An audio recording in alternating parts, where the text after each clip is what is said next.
Muy bien, pues buenas tardes. Estamos realmente encantadas de que María Luisa en esta vueltecita por Europa haya recalado una tarde en Metalibrería y compartirla con Ana de Miguel y con todas las que estáis en Zoom y las que estáis en la librería. Y solamente, bueno, tengo muchísima pena de no poder estar presencialmente, pero bueno, la técnica también sirve para estas cosas. Solo quería decir algunos apuntes sobre María Luisa para que sepamos con quién estamos dialogando esta tarde, ¿no?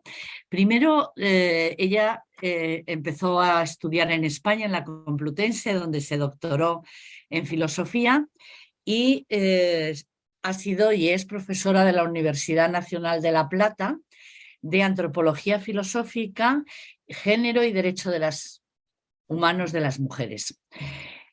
Ha visitado muchas universidades como la de Perugia, Diderot, la Complutense, la Autónoma, la de Málaga, etc.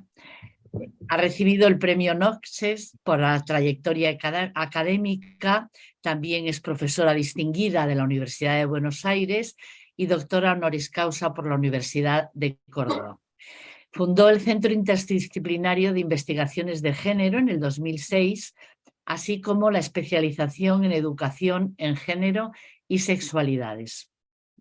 Ha publicado sobre sujeto y género, Lecturas feministas de Beauvoir a Butler, 4 volúmenes sobre feminismo latinoamericano, y Los ríos subterráneos, del 2013 al 2018, 6 volúmenes sobre violencia contra las mujeres.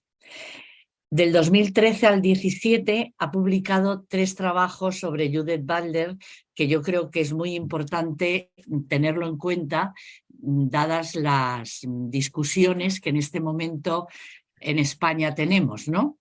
Ha publicado Judith Butler, su filosofía debate, las identidades del sujeto opaco y Butler fuera de sí. En 2016 publica La antropología filosófica para no filósofos y ahora tenemos las 2 últimas publicaciones. Ellas lo pensaron antes, Filósofas excluidas de la memoria, que nos ha costado casi un año hasta que llegara a España, donde hemos tenido mucho carteo entre María Luisa y yo y la editorial, y al fin podemos tenerlo.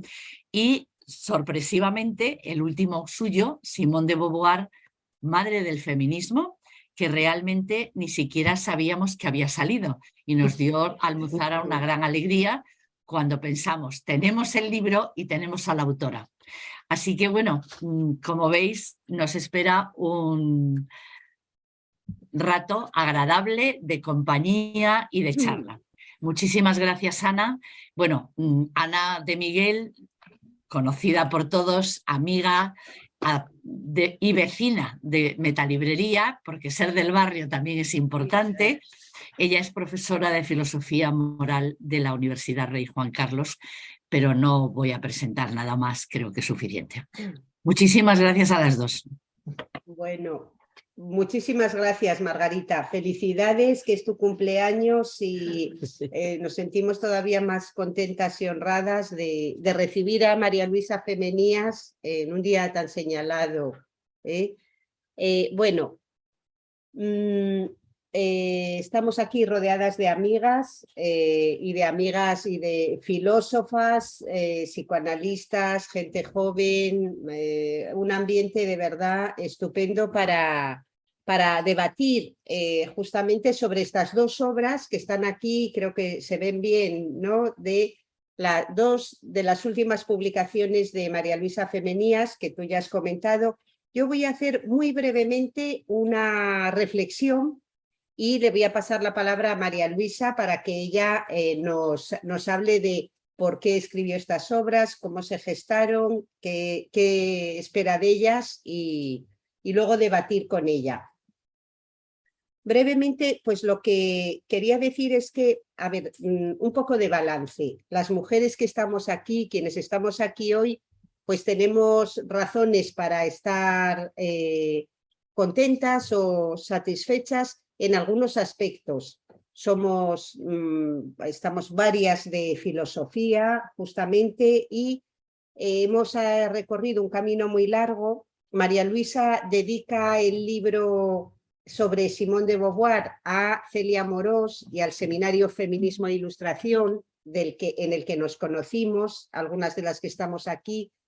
Y si pensamos en el camino recorrido, pues ha sido impactante, ni más ni menos. Nuestra autoconciencia como seres humanos, como mujeres que somos seres humanos y filósofas, es que se ha desplegado enormemente y hoy sabemos con profundidad quiénes somos verdaderamente la humanidad, porque sabemos bien, hemos pensado mucho en quiénes son los hombres filósofos, hemos estudiado sus obras, hemos estudiado las de las mujeres filósofas, hemos escrito nosotras también y sabemos mucho, pero también resulta que es una experiencia un poco trágica la que tenemos como filósofas en el siglo XXI, porque realmente todavía tenemos que dar muchas más vueltas a ver cómo nos relacionamos con una tradición que nos constituye, que es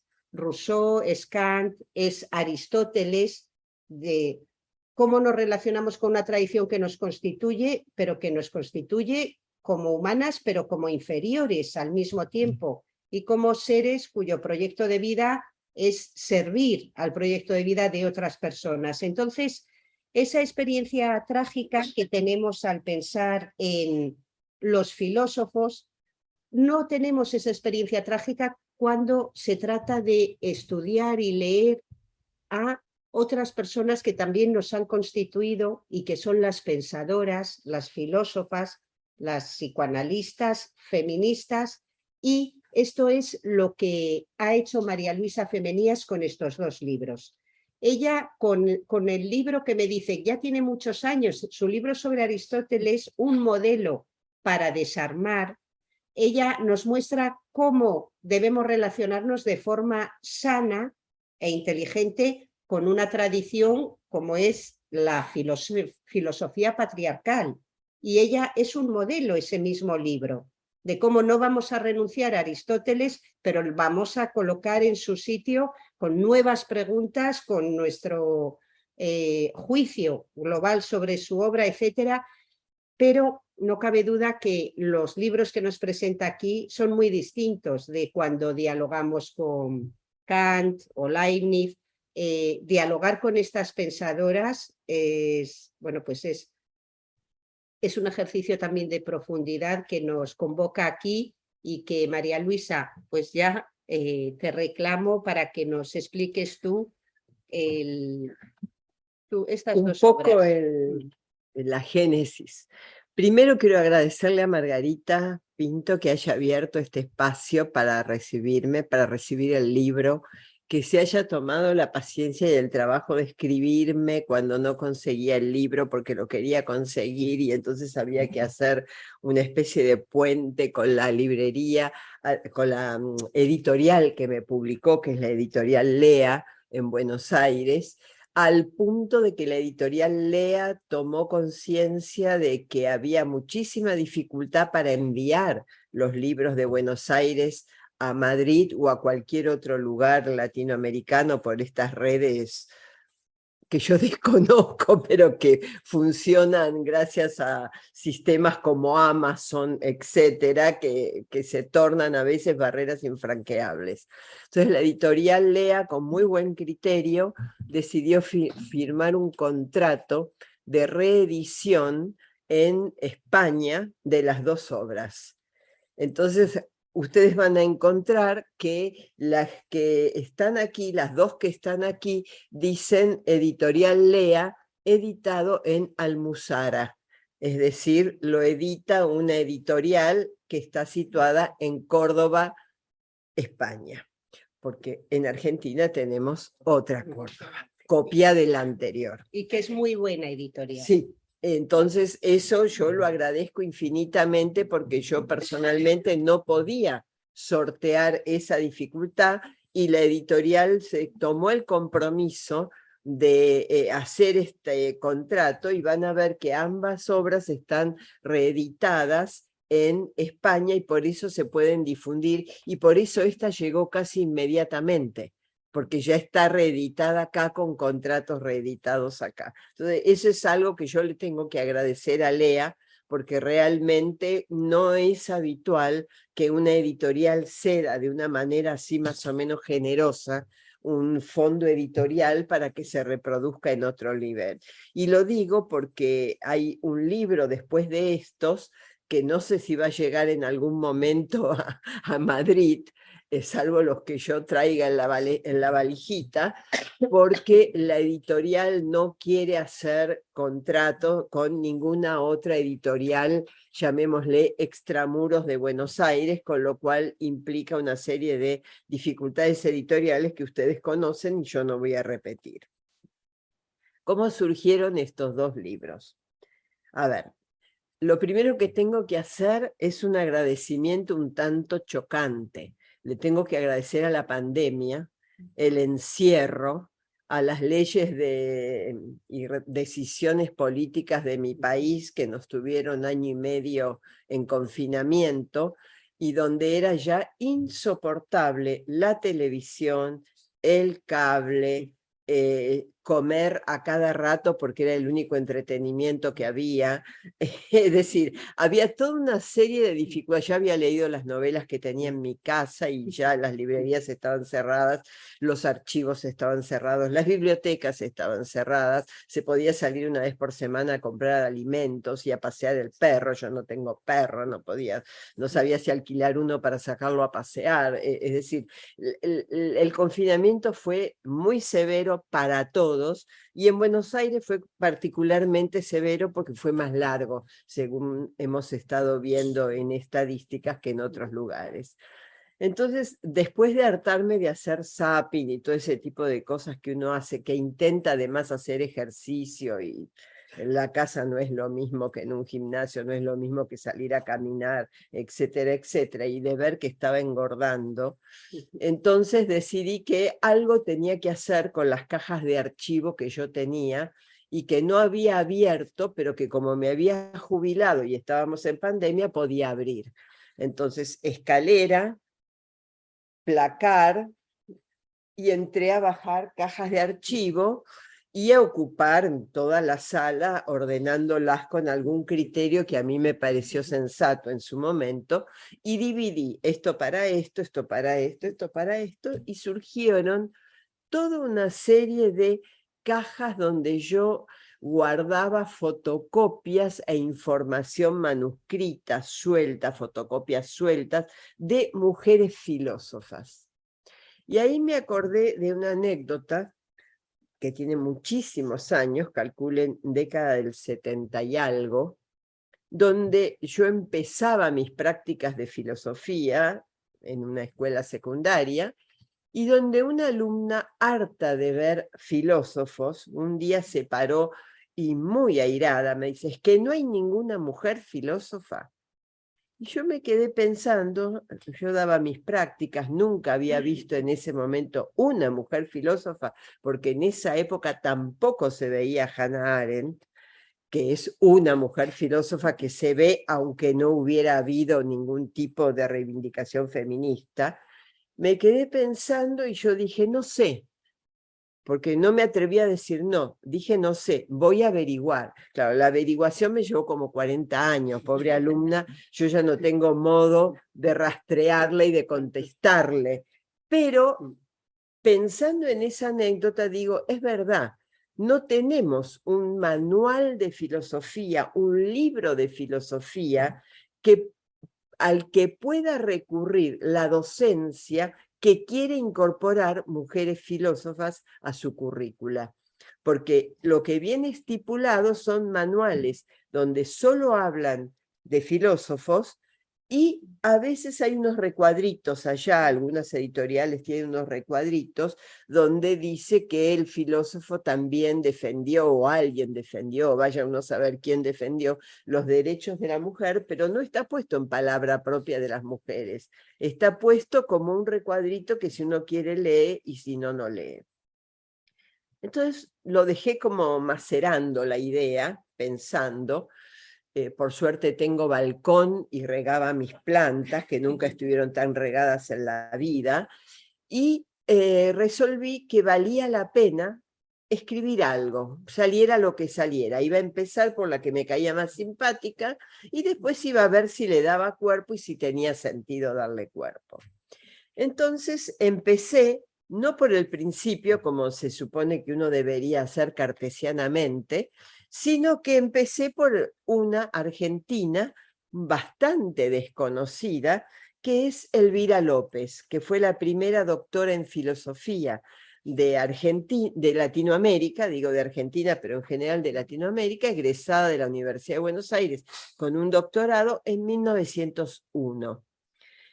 Cuya caja abrí y saqué fotocopias de lo que fue la tesis de ella, que yo había leído muy por encima en su momento, y que, para la sorpresa del momento en que yo la rastreé, su tesis, y repito, 1901, se llamaba El movimiento feminista en América Latina. 1901, dos sorpresas: identificación de movimiento feminista con el nombre de movimiento feminista, ese es el dibujo de Elvira con su sombrerito y sus encajes, y el hecho de que identificara en América Latina, es decir, que nos pusiera en el mapa, digamos así, geográficamente, y que además se ocupara no de cómo copió América Latina las ideas, no sé, europeas, sino cómo América Latina fue construyendo al 1900 sus ideas, sus derechos, sus movimientos.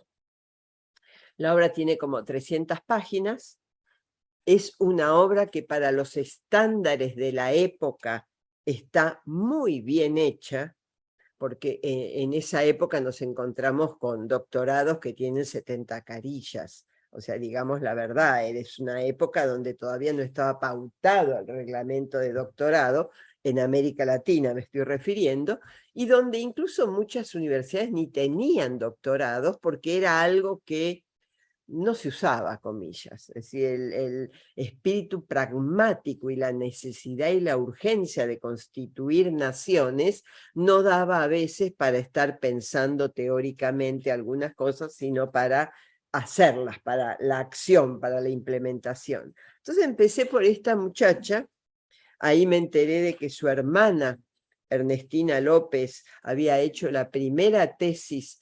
¿Existe una literatura latinoamericana? O sea, identificando nuevamente el perfil regional con la pregunta de ¿hay una identidad propia que podamos distinguir como literatura latinoamericana diferente de literatura europea, de literatura anglosajona, etcétera, etcétera? Lo cual era más súper interesante. Y una cosa lleva a la otra, armé ese capítulo. Algunas partes habían aparecido en publicaciones previas, una publicación de María José Guerra que tenía muchos años, alguna publicación suelta muy chiquitita en alguna revista. ¿Sabías que había habido? O sea, ese tipo de cosas. Esto pretendió ser un trabajo un poquito más exhaustivo. No tan exhaustivo como lo que va a salir a futuro, ya les digo, pero lo suficientemente exhaustivo como para recoger un poco más, no solamente la tesis de ella, sino el perfil de cosas que escribió, donde en el perfil de cosas que escribió había preocupaciones sociales, ahora las llamaríamos sociológicas. En ese momento en Argentina la carrera de sociología todavía no estaba constituida, entonces había inquietudes sociológicas, inquietudes sobre todo preguntándose por la pobreza y por la incorporación, cómo incorporar las masas, y lo digo subrayado, de inmigrantes que se estaban recibiendo. La gran inmigración fue en 1985, 1885, 87, la otra inmigración fue en 1905, es decir, posterior a la gran primera inmigración, y una de las dificultades era cómo incorporar estas personas que no hablaban el idioma, que no leían ni escribían ni en su propia lengua ni en la que estaba siendo su lengua de recepción, a un país que estaba en formación, en constitución, ni siquiera estaba consolidado. Entonces, en torno a este tipo de problemas, ¿cuál es el aporte de los derechos de las mujeres si realmente queríamos constituir una sociedad democrática? Es decir, habíamos rechazado la monarquía, habíamos rechazado formas republicanas limitadas en el sentido por color o por clase social. ¿Cómo podía ser que todavía se mantuviera la limitación por sexo? Es decir, era absolutamente contradictorio. Los grandes debates en torno al derecho a votar de los, comillas, negros y de los pobres, no entraba, digamos, en tensión con el derecho a votar de las mujeres, cualquiera fuere su clase social. Por lo tanto, ella pone a debate estas cuestiones con un conocimiento realmente notable de la bibliografía de la época. Conoce Stuart Mill, conoce Harriet Taylor y la diferencia de Stuart Mill, que todavía a veces van en el mismo combo y se sigue pensando que lo que dijo uno dijo la otra. Ella las diferencia. Leyó y conoce perfecto Mary Wollstonecraft. Conoce perfecto Fourier. Fíjense que eran autores que no estaban traducidos, lo cual quiere decir que leía esos idiomas. Me entusiasmé. Corto, ahí las dejo en suspenso. Me entusiasmé y dije, bueno, si esta mujer en un país absolutamente lejano y alejado de las vías de comunicación hegemónicas hizo esto, a ver, ¿qué hicieron las otras que estaban más o menos en centros hegemónicos de producción de conocimiento? Y seguí arrancando. Leí el prólogo, y debo confesar que poco más allá del prólogo leí, pero leí el prólogo, del libro de Mary White, de la compilación que hizo sobre History of Women Philosophers. Leí el prólogo porque en ese prólogo hay 2 o 3 preguntas que a mí me resultaron muy iluminadoras. La primera es, no hay que preguntarse si hubo mujeres filósofas. Hay que preguntarse por qué no las conocemos. O sea, partamos de la base que las hubo. ¿Y por qué no las conocemos? Es decir, ¿qué factores las invisibilizaron, las ocultaron, las de alguna manera opacaron, digámoslo así, que no han llegado hasta nosotros? ¿Cuáles son los mecanismos por los cuales no llegaron a nosotros? Esa me parece una pregunta interesante. La otra pregunta que me resultó muy interesante es ¿cómo hubiera sido el desarrollo de la filosofía si se hubiera incorporado el pensamiento de las mujeres? Si en vez de excluirlo, ese pensamiento hubiera sido incorporado. Es decir, ¿qué perfil tendría la filosofía en este momento? Por ejemplo, en problemas que las mujeres repiten sistemáticamente. Por ejemplo, el tema de la paz. En todos los escritos de las mujeres, más extenso, más cortito, más marginal o más presencial, aparece el tema de la guerra y el tema de la paz. Es decir, ¿qué hubiera sido de los movimientos pacifistas, por ejemplo, si la palabra de las mujeres hubiera tenido otra presencia? ¿Qué hubiera sido de la división público-privado si la palabra de las mujeres, que aparece, comillas, en el espacio, muchas más comillas, doméstico, hubiera ocupado el espacio público y no hubiera quedado encerrada en la domesticidad, digamos así? Entonces, este tipo de preguntas me llevó a leer de otra manera algunas obras que, ya digo, en mis cajas iban apareciendo. Empecé por las antiguas, porque yo tengo así una especie de cariño innato por los filósofos y la antigüedad clásica, y recogí a partir de una investigación vieja que había hecho cuando era joven, sobre filósofas que casi todas eran estoicas. Es decir, el estoicismo tenía una apertura para las mujeres que no tenían quizá otras corrientes más, comillas, exclusivas, digamos.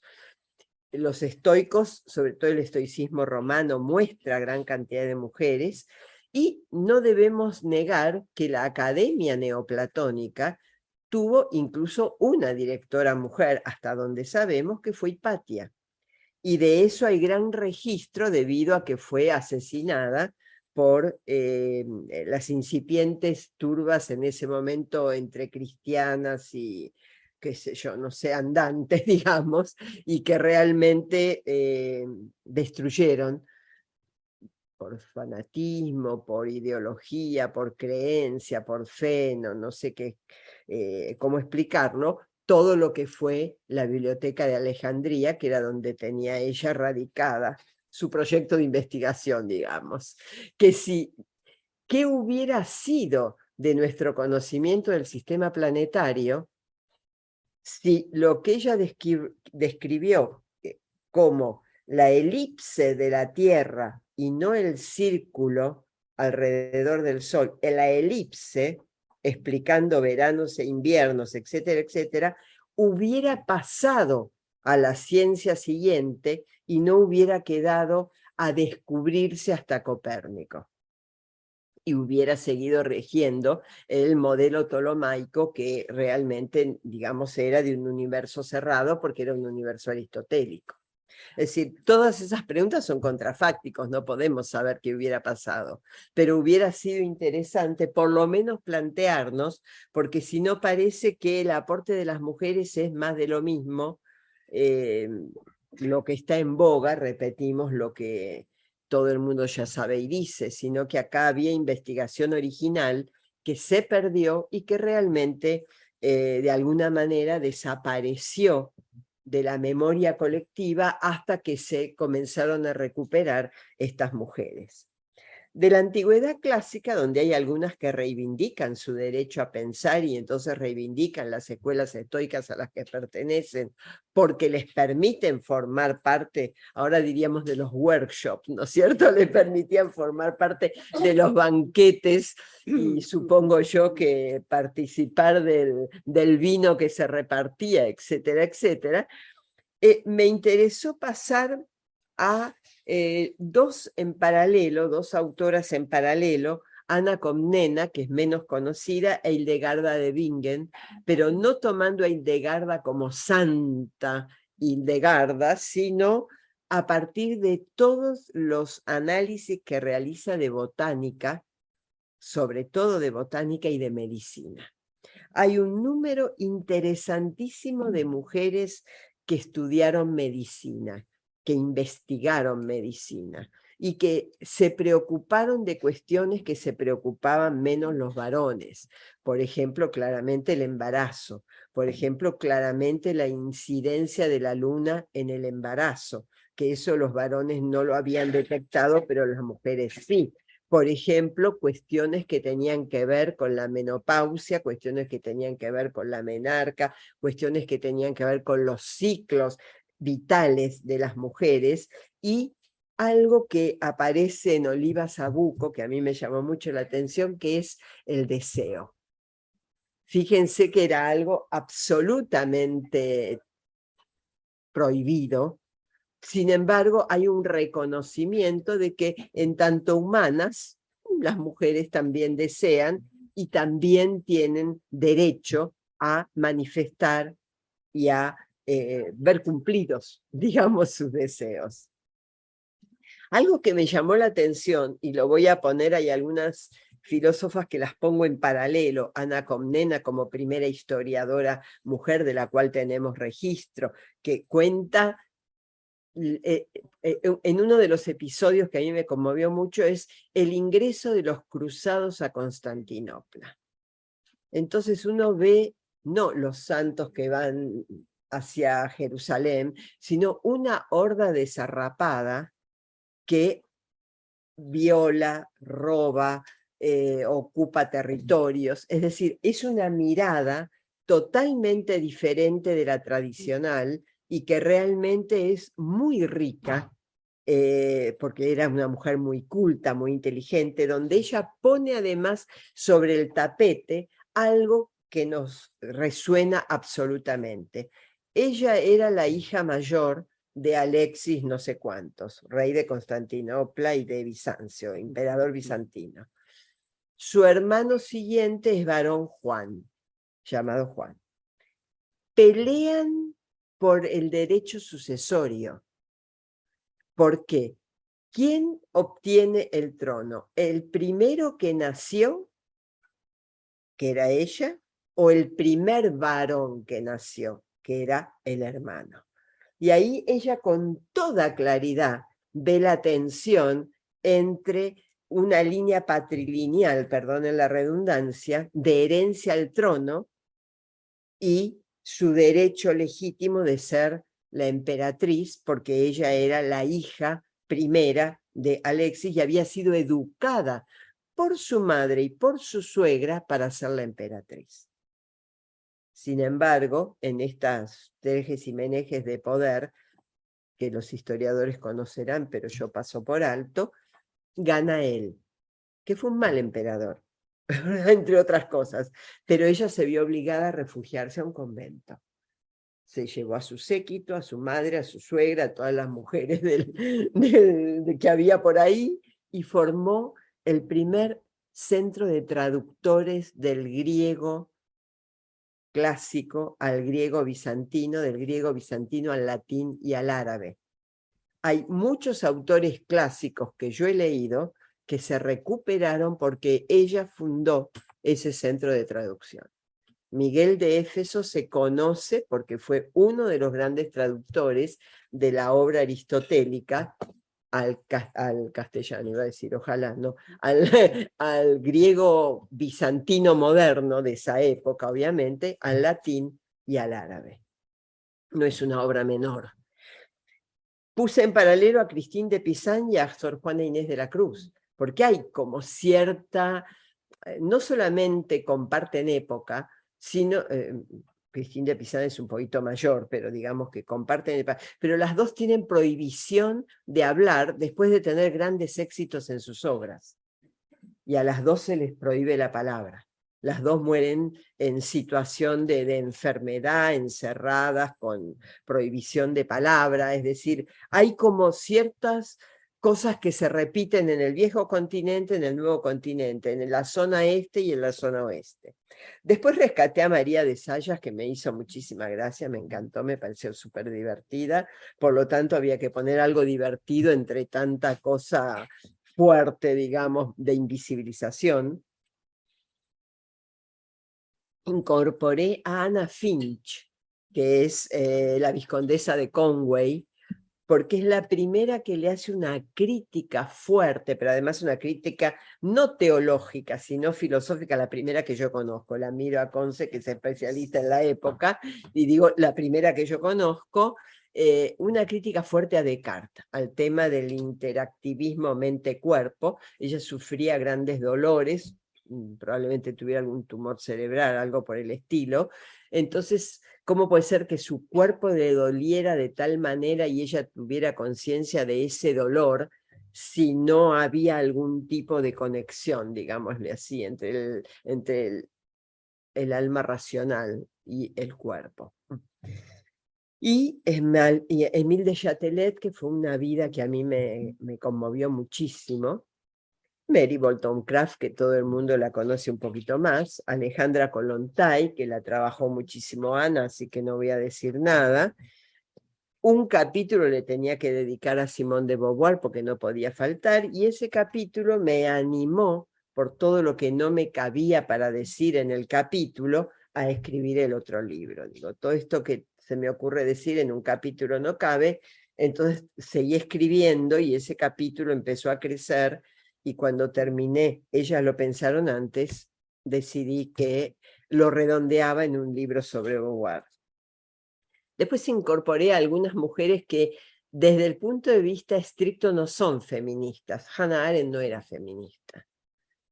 Me parecía que el feminismo no tenía importancia, no tenía trascendencia. pero las incorporé porque son mujeres que pensaron algunas cuestiones y que vale la pena recordar o reconocer, como Elizabeth Anscombe. Yo no soy católica creyente irlandesa como era Elizabeth Anscombe, pero la única discípula directa de Wittgenstein que trabajó como trabajó el tema de la intencionalidad, no puede quedar en manos solo de Davidson porque es varón. Tenemos que saber quién fue el puente ahí, y el puente fue Elizabeth Anscombe, que no me importa si iba con la canasta de las verduras porque después le hacía la comida a los 7 hijos que tenía. No me interesa eso, me interesa que además de hacer la canasta de la feria y la sopa y la etcétera a los hijos, además desarrolló toda la teoría de la intencionalidad, que no es poca cosa para la lógica contemporánea. Además, Elizabeth Anscombe hizo algo como pacifista consecuente, pues esto del cristianismo se lo tomaba en serio, y fue la única que votó en contra, hizo una campaña para votar en contra de Truman, que había tirado la bomba atómica en Hiroshima, para que no se le diera el honor y causa de Oxford. O sea, por supuesto que 4 o 5 la siguieron y nada más, pero ella hizo un show, una performance, Rosario mediante, para que no se le diera el honor y causa, y no se le dio por unanimidad, que era algo que las autoridades inglesas tenían mucho interés en lograr, porque era una forma simbólica de retribuir la ayuda norteamericana a Inglaterra por el tema de la Segunda Guerra. Después aparecen algunas hispanoparlantes. Lucía Previch, argentina, fue la primera traductora al castellano de Harman, de Nicolai Harman, y de Nietzsche. O sea, 2 autores importantísimos para pensar la filosofía contemporánea. Ella, su especialidad era Gabriel Marcel, era una mujer sumamente inteligente que murió el 2021, creo que el año pasado. Vivió muchísimos años, absolutamente lúcida, absolutamente desconocida porque pertenecía a la Universidad Nacional del Tucumán, no Buenos Aires, no Córdoba, sino una universidad pequeña en el norte del país. Después tenía que hablar de Graciela Hierro, la mexicana, que promocionó tantísimo los derechos de las mujeres en México y que nos apoyó tanto a todas las mujeres que quisimos hacer redes de mujeres filósofas en América Latina. Ella nos apoyó muchísimo a todas, nos dio respaldo, fue realmente una luchadora en ese sentido, una mujer de una clase alta mexicana que podría haberse dedicado a comprarse sombreros nuevos en vez de luchar como luchó por ciertas cuestiones vinculadas a los derechos de las mujeres en la academia. A Celia Amorós no podía no mencionarla porque si algo sé de estos temas, todo lo que sé se lo debo a ella, entonces tenía que mencionarla, tenía que dedicarle cuanto menos un capítulo. Merece muchísimo más, pero yo podía darle un capítulo. Y después algunas contemporáneas más controvertidas, como Nancy Fraser, es filósofa, no es filósofa política, es politóloga, bueno, está como en una franja un poco dudosa, pero debido a la consistencia de su pensamiento y a la manera y la claridad con que ha criticado posiciones en Habermas, reconociéndose habermasiana respecto del lugar y los derechos de las mujeres, me parecía que no podía faltar, y Sheila Benhabib como una neocantiana contemporánea que tiene muchas cosas interesantes, y a mí hay una que me interesa muchísimo, que es su propuesta de ciudadanía universal. Es decir, somos ciudadanos de este planeta. Entonces terminamos con las discriminaciones de las migraciones, vos tenés derecho de acá allá, ya no tenés más derechos, emparchamos con derecho humanitario porque el derecho humano no te basta. Es decir, la propuesta de Sheila Benhabib en ese sentido me parece digna de mención y de reconocimiento. Y la última era Judith Butler, porque la trabajé muchísimo y entonces no podía dejar de aprovechar lo que ella más o menos sabía de ella o creía que sabía de ella, y la puse como el último aporte o la última aportación de este libro. El título no es mío, el título debo reconocer que fue el título que le puso la editora. En ese momento la editora de la revista, de la editorial, era Carolina Di Velo. Después ella cambió de editorial, pero en ese momento era ella, Carolina. Carolina decidió contratar a Teté Cirigliano para que hiciera los dibujos. Ustedes van a ver que los dibujos están muy logrados realmente. Y le puso ese título. Yo le había puesto abajo Mujeres Olvidadas de la Memoria, entonces insistí, eso tiene que estar, eso tiene que estar. Entonces me lo pusieron como subtítulo chiquitito, porque a mí yo tuve el berrinche de que eso tenía que estar. Si ustedes se fijan, no se fijan, pero no importa, en la edición española dice filósofas y pensadoras. Sí. La edición argentina dice filósofas olvidadas de la memoria, y viene en la segunda edición excluidas de la memoria, y esta es la primera edición. Sí, la segunda edición tiene una especie de medallón que dice segunda edición, prólogo de María José Agra. Porque si tengo que agradecerle a alguien que se lo haya leído y haya tenido la buena voluntad de hacerle el prólogo, es a María José Agra, que además ya hizo una presentación en una librería en Santiago de Compostela que se llama Cronopios, y que resuena cortasianamente y no podía dejar de mencionar y de agradecer. Y ahora esta presentación que le debo a Ana y a Margarita con muchísimo cariño.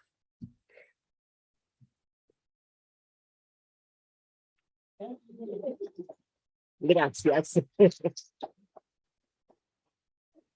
Muchas gracias. Bueno, muchísimas gracias, María Luisa. Bueno, a mí me ha sugerido muchísimas cosas, pero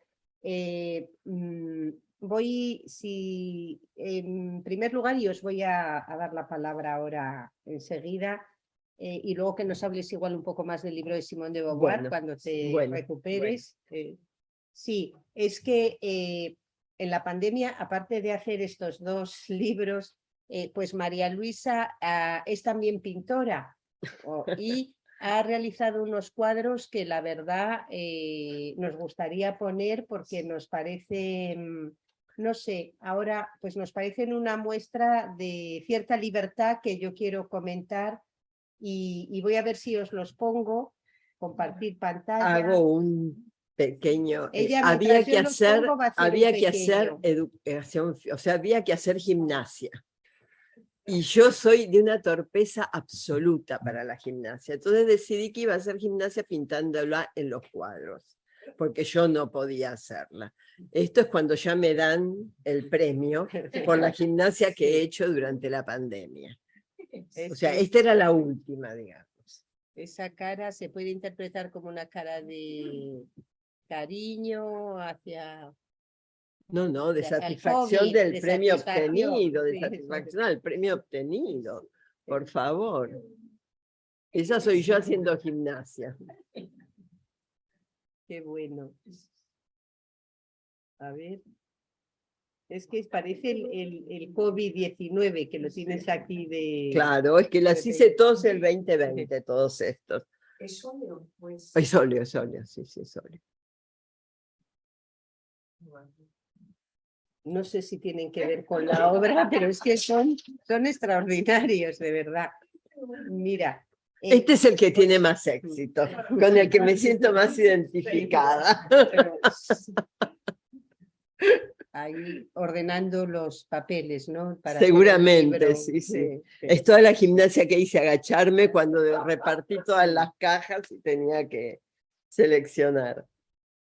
Pues fíjate, yo quería leer una frase que tiene en la introducción a la obra de Simone de Beauvoir, Madre del Feminismo, que es un libro que os recomiendo muchísimo porque está escrito pues muy bien escrito y con una libertad, no sé decirlo de otra manera, una gran libertad que ya que no es que no sea académica, pero es, no sé, se lo noto pues distinto a otros Sí, libros sí, que has sí, sí, escrito. sí, es verdad, es cierto. Y se lee muy bien. Sí. Entonces, y entonces fijaros en la frase que ella pone en la introducción, que es: de la mujer dependerá en adelante demostrar si, desafiando toda una opinión ancestral acerca de sus limitaciones, puede afrontar de modo creador la difícil empresa de la libertad de pensar. Es que darse la libertad de pensar, nosotras, tal vez de crear cuadros se la dieron otras, pero la libertad de pensar, yo creo que es algo relativamente nuevo de forma un poco masificada, vamos, no que no haya habido ahí.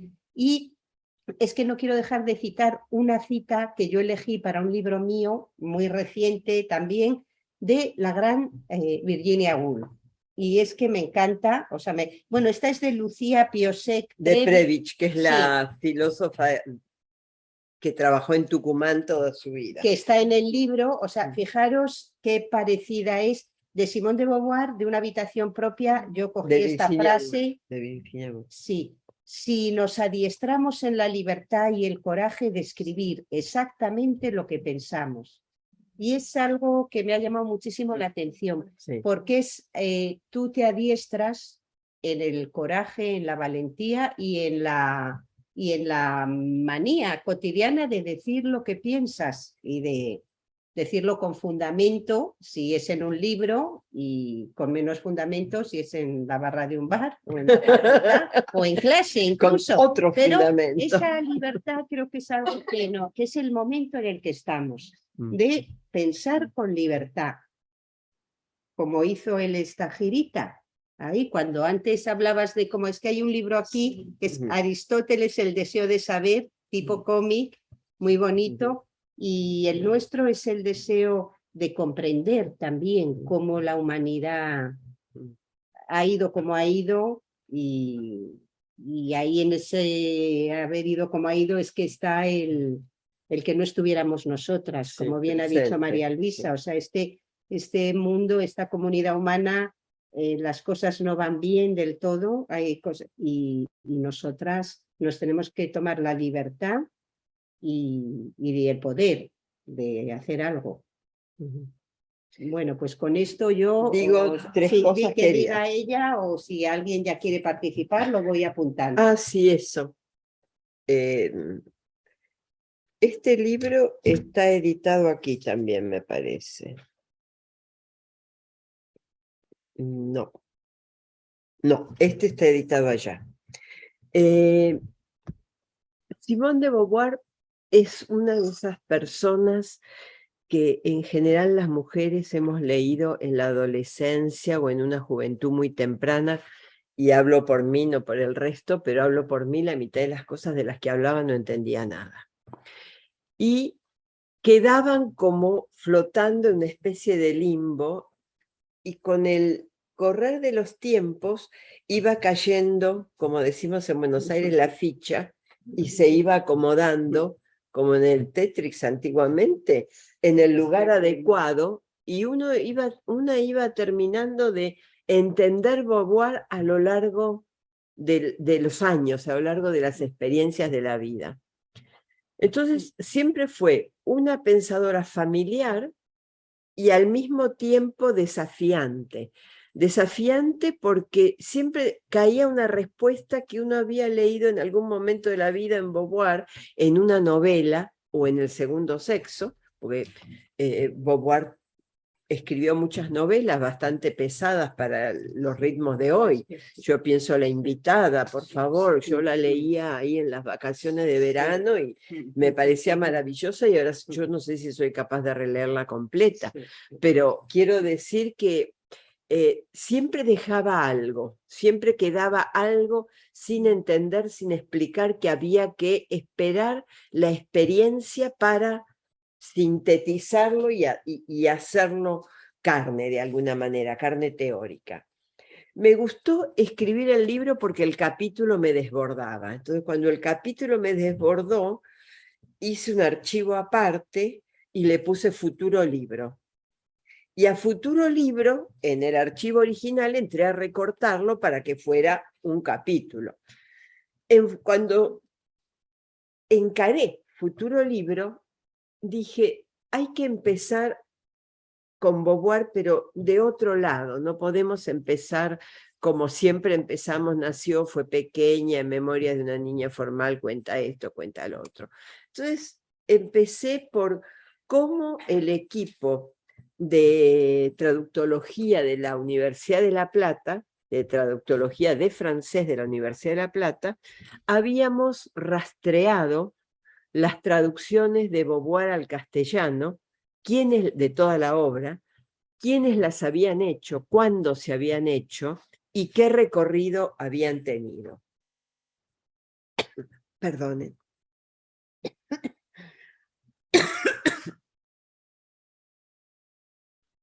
Era un equipo mixto.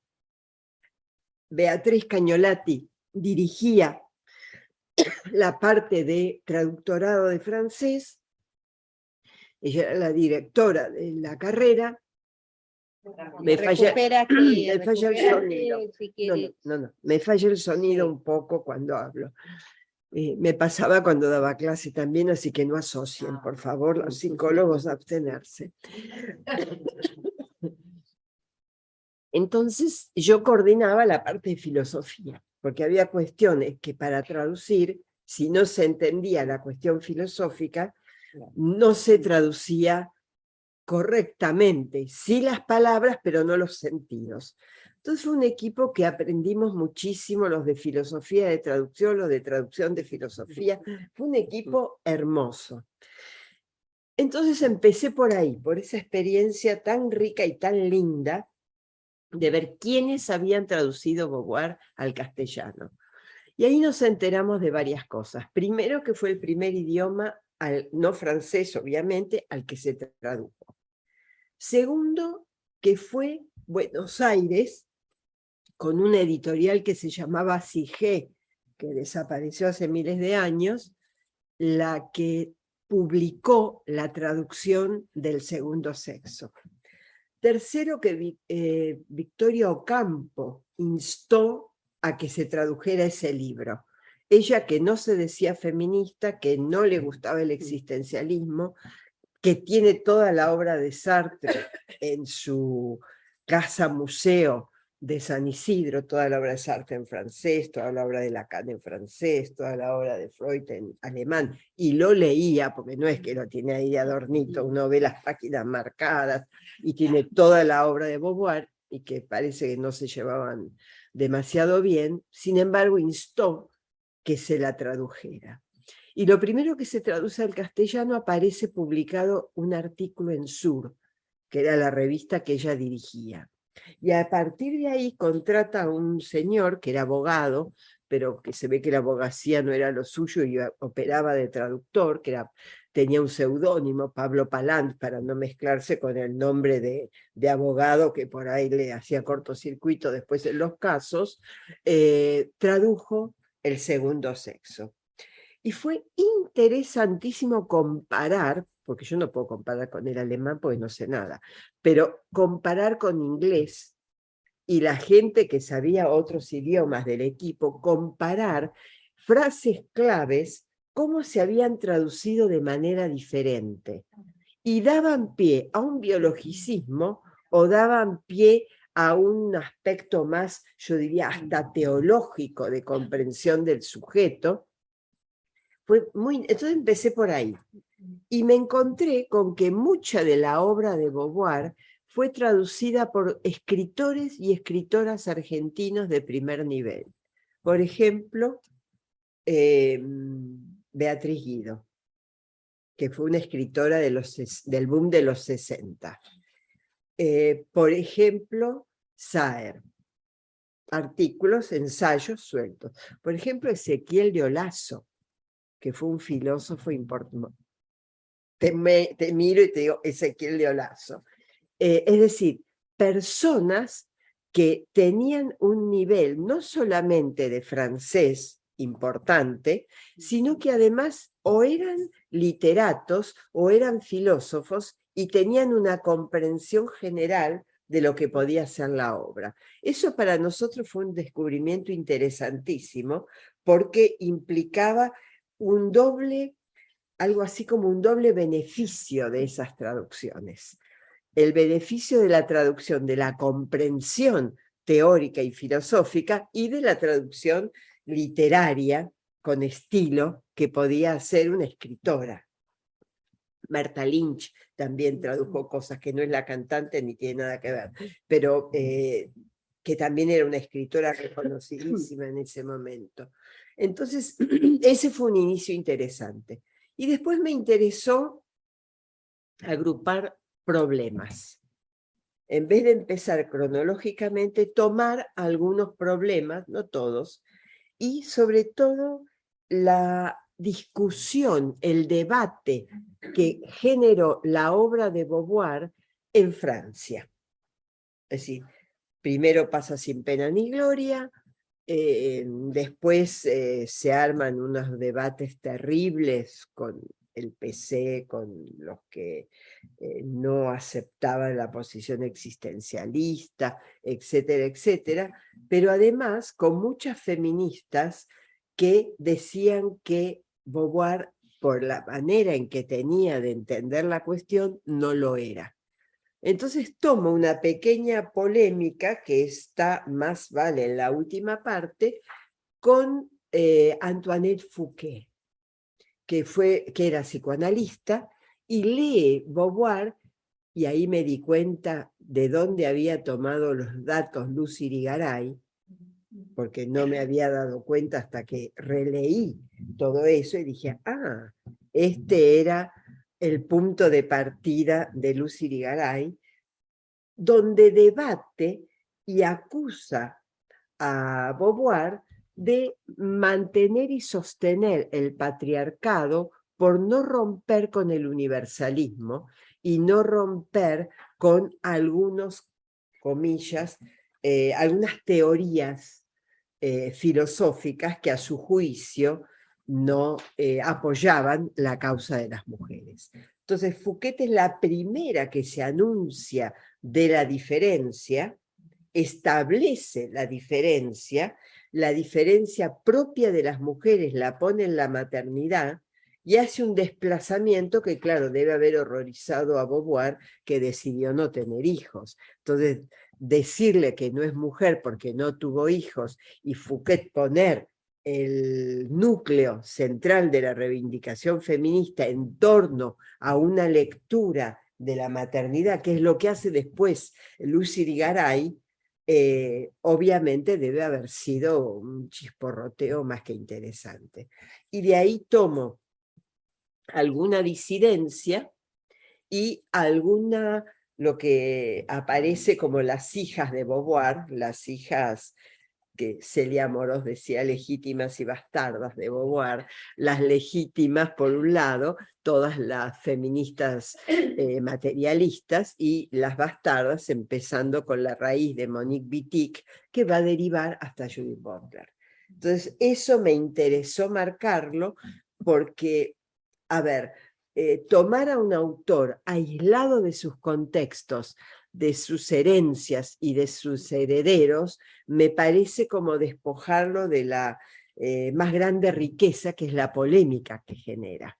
Es decir, las olas teóricas que puede generar cuando habla y después cuando sigue hablando a través de sus obras a generaciones subsiguientes. El título tampoco es mío. Yo parece que soy un fracaso con los títulos. Entonces yo había puesto, o qué sé yo, no sé, una lectura, no, María Luisa no. Entonces me pusieron Simone de Beauvoir, madre del feminismo. Y yo dije, madre de ninguna manera, porque se levanta de su tumba Beauvoir y nos asesina a todos. Pongámosle otro título, que sí, que no, que sí, que las planchas están hechas, que no sé qué. Y dije, pónganle signo de interrogación, que es el menor costo posible para el mayor logro posible, que cada quien decida en qué sentido eso no es madre del feminismo. Y ahí quedó con el signo de interrogación que del título es mi único logro. Pero bueno, ¿queréis tomar la palabra? Yo quiero decir que Simone de Beauvoir decidió no tener hijos, pero el capítulo que dedica a la madre Sí, en el Sí. segundo sexo Sí. es de esos capítulos, María Luisa, Sí. que es que yo me descubro ante sí. la inteligencia, la clarividencia, que se pasaba el día observando. Madres. Y luego, fíjate, yo pensé, tal vez no, lo que sucede es que igual observó o recordó que ella es hija. Claro. Y es a través Claro. de su madre y las amigas de su madre, porque todas, si queremos, tenemos dentro, como ella Sí. hace ese método de un capítulo, la hija, la madre, Claro. la prostituta, que hace como fenomenología de las Ujú, figuras femeninas. Es que las observaciones que hace son de Sí. una La agudeza, tal Sí. que no necesitas tampoco ser madre para realmente, porque todas somos hijas, y eso sí que lo somos todas, de una manera u otra. Vaya, todas somos, ¿no? Nora, entonces, no todas seremos madres, pero todas somos hijas, luego todas tenemos la experiencia universal de la maternidad. La maternidad tampoco hay que verla solo tus descendientes, tú has descendido y conoces la experiencia de la maternidad. Bueno, porque Así la nos gran dedicamos al feminismo. la gran Simone de Beauvoir dijo, aquí hay que hacer un capítulo de la madre y de la hija, claro. Sí. Os lo recomiendo. Sí, sí. Pero no lo hizo de la hija, lo hizo de la madre. Va junto, entonces, porque ella analiza el tipo de relación, la madre y la hija, y es muy, bueno, escalofriante a veces, porque ella piensa como una navaja, dice lo que realmente ella sí que se tomó la libertad. Ujú. No. Yo creo que está todo lo que ella dice en el segundo sexo, pero también está todo lo que después va a aparecer en la muerte de Dulce. Es decir, me parece que es una de las autoras que más claramente expresa la ambivalencia en la relación, digamos, algo que cuando a veces trabaja muchísimo, pero que en los libros de Beauvoir está como por el escalpilo, lo que hace con el amor, y que también en la ceremonia de la diosa. Creo que los libros me parece que van complementando, ¿no? Estos análisis. En este diálogo, ¿no? Yo he estado ahora releyendo también el segundo sexo y viendo lo que ella dice de la menopausia. Es muy novedoso todo como Sí. ¿no? Y me llamó la atención, Elisa, que ella dice que ¿será acaso que la mujer cuando tiene la menopausia es el tercer sexo? ¿Será un tercer sexo? ¿No? Entonces, no sé si lo tratas en el libro, estoy No. deseando... No lo trato. No lo trato. Si estuviéramos definidos solamente por la biología, habría que pensarlo. Si la definición tiene que ver con los lazos sociales, como van a decir después las materialistas, o con el acento puesto más en los lazos sociales, sobre todo en la relación respecto a varón-mujer, tal vez no. Se puede ser en otros sentidos. Lo que sí Sí. tratas tú mucho es el tema del cuerpo. Sí, sí. Es sí. que, pero sí, ahora que lo decimos, pues sorprende que Simone de Beauvoir, que era una cabeza, porque era muy racionalista, ¿cuánto pensó y escribió sobre el cuerpo? Lo que has dicho de la vejez, como sí, escribe sobre la vejez 2 libros, ¿no? Unos, el de Sartre, cuando muere, el de... Sí. Y permitime una cosita antes. A mí me interesó, a raíz de algo que dijiste vos, es cómo de alguna manera analiza y pondera Beauvoir el tema de la ambigüedad. Entonces, a mí me parece que dentro del análisis que ella hace, precisamente porque el análisis es fenomenológico y no puede prescindir de contextos, la ambigüedad la da la interpretación del contexto, de los contextos, llamémosle contextos, porque simbólicamente en el afuera es donde están las claves para comprender todo. Y eso a mí me pareció sumamente interesante, y por lo menos no sé aquí, allí es un aspecto de Beauvoir que se toca poco. Yo traté de tocar aspectos que allá se vieran menos. Sí, perdón que te... Yo quería preguntarte, porque tú pones las filósofas... Perdona, Ana, perdona, Sí. que hablen un poquito más alto o más cerca.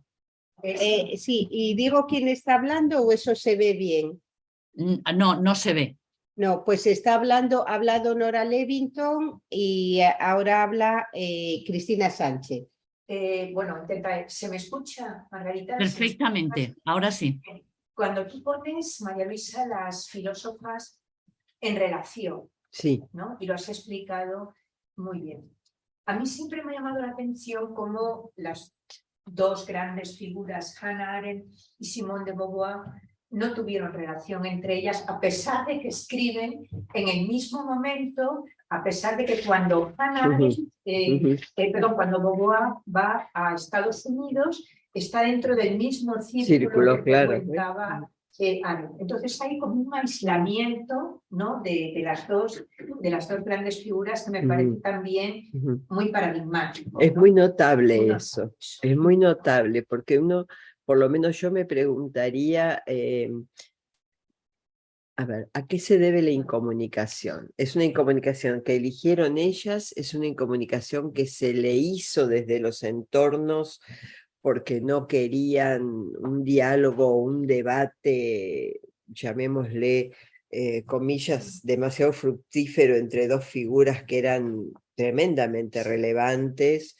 De hecho, Sartre también era judío, por lo tanto, no hubiera estado nada mal que hubieran tocado temas vinculados al problema del cual estaban saliendo, de la Segunda Guerra, y del cual ambos habían padecido de distinta manera. Es decir, son dos figuras. Además llama la atención, a mí me llamó siempre también la atención, que Beauvoir no cita a Simone Weil. Estudiaron en el mismo colegio. O sea, una tenía un año más que la otra, supongo que estaba una un grado adelante de la otra y no me acuerdo cuál, no importa. Y Simone Weil tenía cosas publicadas, además estaba en Radio Libre en Londres transmitiendo, o sea, no es que eran mujeres aisladas que no tenían modo de comunicarse. Nunca cita a Virginia Woolf.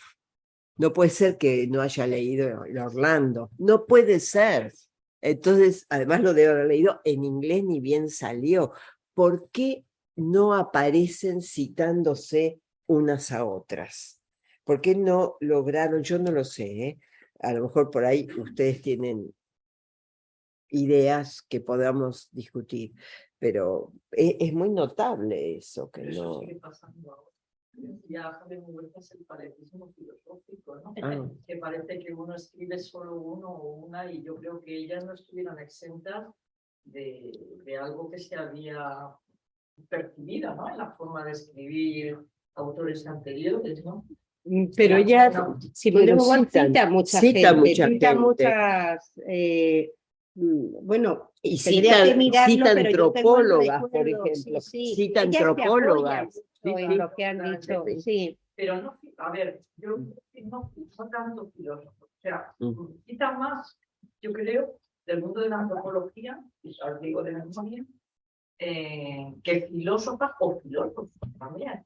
Bueno, algunos sí, porque ya dialoga con sus filósofos, Merleau-Ponty, sí. Claro. Sí. Tú, No, Cristina, está no bien. tienes ninguna hipótesis de Arendt ni Beauvoir porque no llegan a...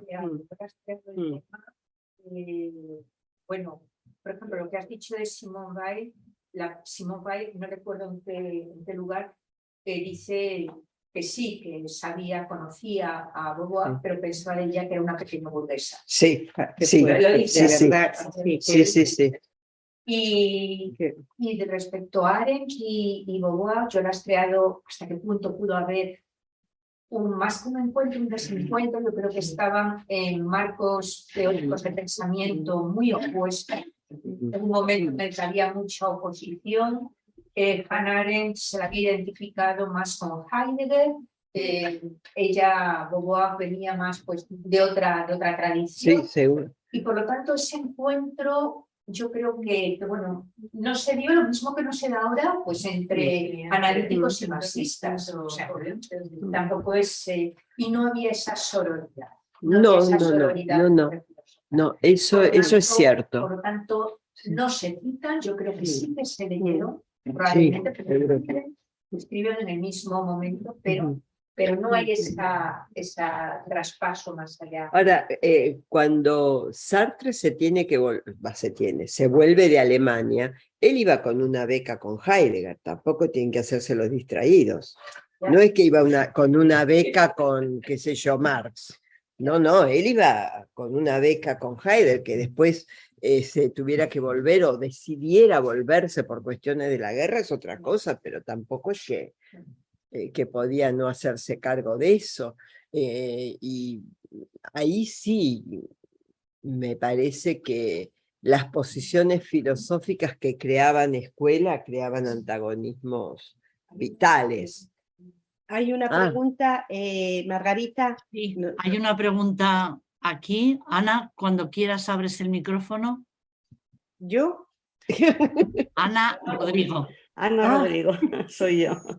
Sí. Hola, bueno, muchísimas gracias y felicidades porque ha sido una conversación, porque hemos participado, muy interesante. Bueno, Gracias. yo voy a ir a una cosa un poco más de andar por la calle. Las feministas tenemos la delicadeza y el cuidado de decir que el feminismo no va contra los hombres, que es verdad que no va contra los hombres, pero ya va siendo hora de que les digamos a los hombres que el patriarcado y el machismo y la marginación de la mujer y el impedimento que han tenido siempre de poder acceder a la cultura y de poder tener palabra, etcétera, etcétera, viene de los hombres.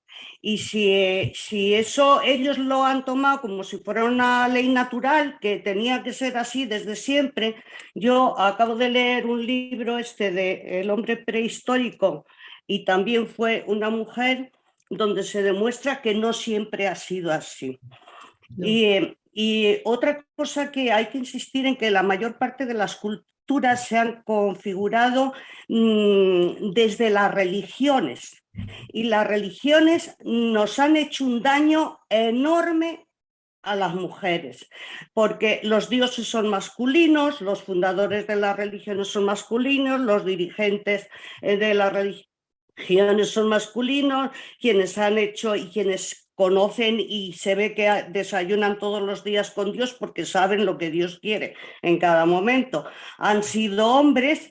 Y ahí tenemos el ejemplo de la Iglesia Católica, donde la mayoría de nosotros nos configuramos, donde las mujeres, si decimos algo, siempre es en tono herético, porque eso la teología oficial no lo considera.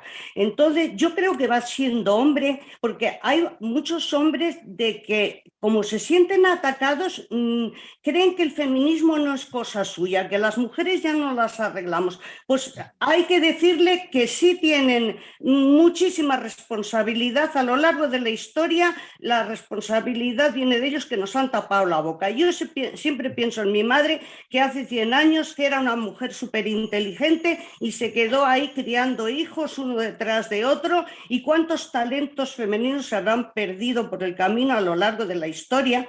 Porque, por ejemplo, en el Renacimiento, a las mujeres que tenían interés por estudiar matemáticas o latín o cosas así, le decían: tú o soltera bajo la protección de tu padre o a un convento, pero no puedes seguir siendo una mujer normal siendo culta. Entonces, la responsabilidad es de los hombres, digámoslo claro, y si se ofenden, pues que se rasquen, pero es así, porque, Sí, porque nos ya no deben una podemos tolerar más. explicación, cuando menos nos deben una explicación. Bueno, tenemos aquí en el público hombres que igual os Tienen algo gustaría que decir. intervenir de este tema o de cualquier otro, pero que si queréis participar, os... Cedemos la palabra. Sí.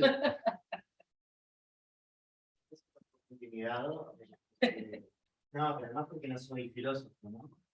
Pero bueno, obviamente lo que nos toca es... No se le oye. Tienes que pasar a lo mejor.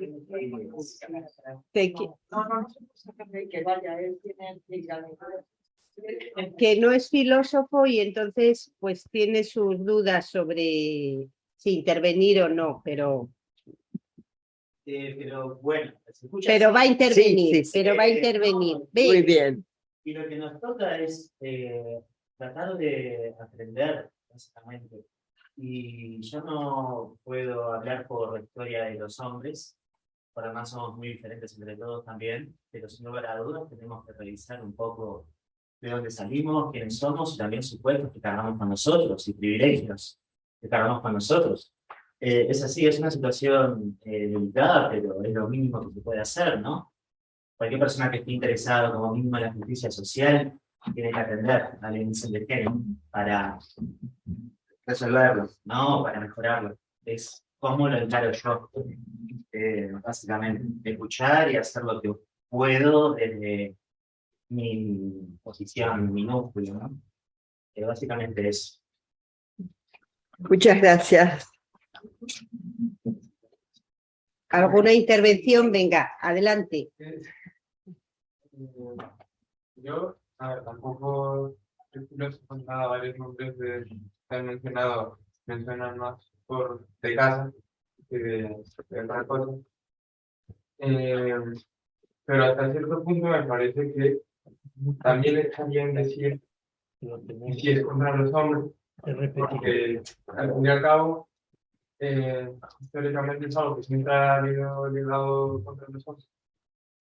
Y yo pienso que lo que los hombres deberíamos hacer es simplemente asumir que sí y ir más por un cambio que por un ay, no encuentro la palabra, pero el hecho de asumir que como colectivo los hombres hemos sido totalmente injustos con las mujeres. A ver, yo quisiera decir dos cosas, muy esquemáticamente. La primera es que no todas las épocas han sido iguales. Es decir, nosotros tendemos a pensar una especie de proyección hacia el futuro y algo así donde todo tiempo futuro será mejor o todo tiempo futuro será peor, pero la cosa me parece, por lo menos por lo que yo he estado leyendo, es más de vaivenes. Si a uno le gusta la palabra dialéctica, puede usar la palabra dialéctica. Es decir, hay avances y retrocesos.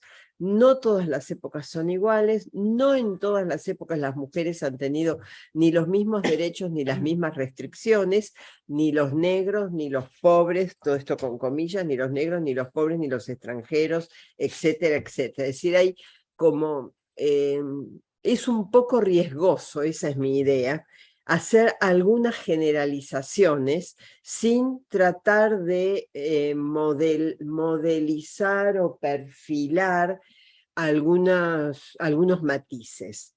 Lo cual no quiere decir que históricamente no prime, no tenga prioridad el hecho de la exclusión sistemática de las mujeres, no casual, sino sistemática. Y digo esto porque mi pregunta es, ¿por qué los hombres, los varones, que reivindicaron los derechos de las mujeres tampoco figuran en el canon masculino? Es decir, no es solamente quedaron excluidas las mujeres, sino que los varones que las defendieron también quedaron excluidas. El único que nosotros recordamos siempre es John Stuart Mill. Y si nosotros comparamos a John Stuart Mill con los dos ingleses que lo precedieron generacionalmente, William Thompson y William Godwin, el compañero de Mary Wollstonecraft, y William Thompson, el compañero así medio, etcétera, de Wheeler, de Anna Wheeler, es light. No, eso tampoco, ¿eh? Bueno, A ver, comparalo no, con los no, anteriores. o sea, John Stuart Mill de light no tiene nada. Él Comparado, no dije no. que él sea light, dije que comparado con Yo creo- Godwin y no. con Thompson. No, lo que a mí me extraña mucho es realmente es que John Stuart Mill no cite a William Thompson y Anita Wheeler en toda su obra, porque a que Godwin. es casi un escándalo. Exacto, Pero bueno, exactamente. igual es algo que le debió a su padre, puesto que la obra de la demanda de la mitad de la raza Sí, humana, las sí, mujeres, en exacto. contra de la pretensión de la otra mitad de mantenerlas en la esclavitud civil y en consecuencia doméstica, que qué fuerte el título, es que es muy bueno, Sí. es de mantenerlas en la esclavitud civil y por tanto doméstica. Es que Wheeler, que es un economista, fue un economista muy famoso, un socialista, Ujú. ¿cómo Sí, se sí, llamaban? sí. Utópico, entre Utópico. comillas, un amigo de la humanidad. Ujú. Él escribe todo ese libro en contra del famoso párrafo excluyente del padre de John Stuart Mill, el muy famoso James filósofo Mill. político James Mill, quien cuando se plantea en su obra sobre el gobierno quién debe votar, dice: todo ser humano tiene que votar, porque si no sus intereses estarán siempre sin ser tomados en consideración. Y luego añade: pero como las mujeres, sus intereses casi siempre están incluidos en los de su padre o su marido o su hermano o su hijo, no necesitan votar. El recuadrito. El famoso párrafo excluyente, bueno, que es demencial, porque James Mill, el padre, era un reformador radical. Sí, ahí porque- perdió la Sí, radicalidad. él está luchando por el derecho al voto Sí. de la clase obrera Sí, y de todo varón. sí. Y entonces, bueno, entonces Wheeler coge ese párrafo y es que hace él es irlandés además, y con una gracia de vez en cuando, Ujú. 200 páginas para sacudirle a esa incoherencia. Ujú. Dice, por ejemplo, solo en las manos de un filósofo inglés, porque él es irlandés, solo en las manos de un filósofo inglés, una excepción de la mitad no anula la regla. Bueno, es que es muy gracioso. Pero, a ver, no, yo defiendo porque, María Luisa, yo puedo demostrar, y si hace falta escribo otro artículo, que el radicalismo de John Stuart Mill es brutal, pero Sí. es brutal, Sí, es un pero- feminista radical muy, muy fuerte. Sí, yo estoy El- de acuerdo. Que tiene un párrafo por ahí, pero él Yo no. estoy de acuerdo, Sí, pero de verdad. Es- Se ahí puede, hay línea sucesoria a ver, de Godwin, William y él, que él no se hace cargo de esa línea Bueno, sucesoria. pero bueno, es Ah. muy radical John Stuart Mill. Hasta ¿puedo pedir la palabra? Ah, sí, Paco, Paco Álvarez, Es que- Paco, hola. especialista en John Hola. Stuart Mill. Es que no Y tenía, acá también, acá también. Y además disculpar es su que, cumpleaños. sí, disculpar que no tenía manera de cómo levantar la mano aquí. Bueno, en primer lugar, saludar a María Luisa, que hace Hola. tanto tiempo que no nos vemos, Sí. pero bueno, hace más de 20 años que estaba viendo antes que nos Ayer conocimos. nomás. Hacer algo más, algo más. Recuerdo que además estábamos viajando juntos un día desde Buenos Aires a La Plata y nos enteramos que le habían dado el premio Nobel a un importante feminista contemporáneo, a Amartya Sen, ¿no? Sí. Amartya Sen. Bueno, yo ahora simplemente para comentar, en fin, estoy muy interesado en la charla, pero por un lado esta parte de Stuart Mill en la que efectivamente comparto más la posición de Ana de Miguel. Yo creo que hay una lectura atenta, pero simplemente lo que quería decir, no quiero entrar ahora en, sino que en algo importante que ha planteado María Luisa, que es el tema de la exclusión también, sino de los hombres que han planteado temas cercanos al tema, sino la exclusión de ellos, por ejemplo, claro, de mí, pero sí de la parte de su obra en la que planteaban esa cuestión. Y entonces, en el caso de Mill, además, hay un caso es una situación muy interesante, cómo son excluidos él y Harriet Taylor de toda la comunidad cultural de Londres y todo eso, cuando ya hacen pública su relación. Es una cosa tremenda, ¿no? Tremenda. Y los excluyen de todo. Y bueno, cuando ya Mill hace aquella declaración de ese juicio que hace, bueno, perdón, esa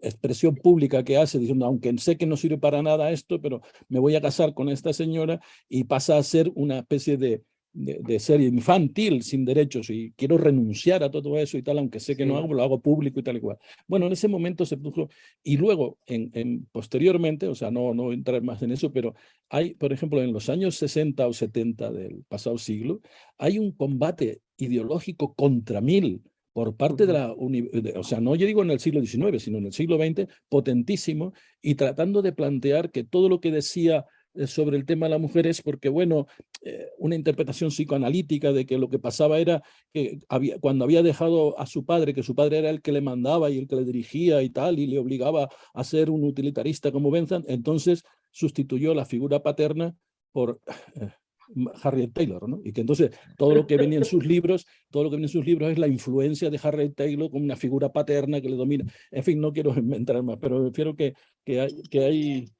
hay tema interesante, ¿no? en esa discusión, pero sobre todo la exclusión de una determinada línea. Y luego, claro, esa visión de que no siempre todo es igual, que las épocas, esa idea que dices que las épocas son distintas y tal y cual, y que entonces, yo creo que como dice Ana Rodrigo, hay una parte que hay que corresponsabilizarse globalmente, la mitad de la humanidad que ha excluido a la otra, pues obviamente tiene que, pero al mismo tiempo ver que hay discrepancias internas, y entonces hay el conflicto también entre en distintos momentos de lo que se ha considerado derechos de las personas o no. Pero bueno, no quiero entrar más en esto, era simplemente una defensita de Stuart Mill y de ese conflicto interno de las sociedades en contra de esos hombres que planteaban esa cuestión. Absolutamente. Saludarlos. Muchísimas gracias. Y María Luisa precisamente y Ana, creo que hemos abusado bastante de vuestra paciencia y de compartir esta tarde con vosotras. Si queréis cerrar el acto. Vamos a dejarle a María Luisa que cierre el acto. Así que bueno, yo les agradezco infinitamente a Paco y les agradezco infinitamente a ustedes la paciencia, la presencia, y a Ana, desde luego, la amistad de muchos años. Bueno, muchísimas gracias. Gracias. Gracias. Muchas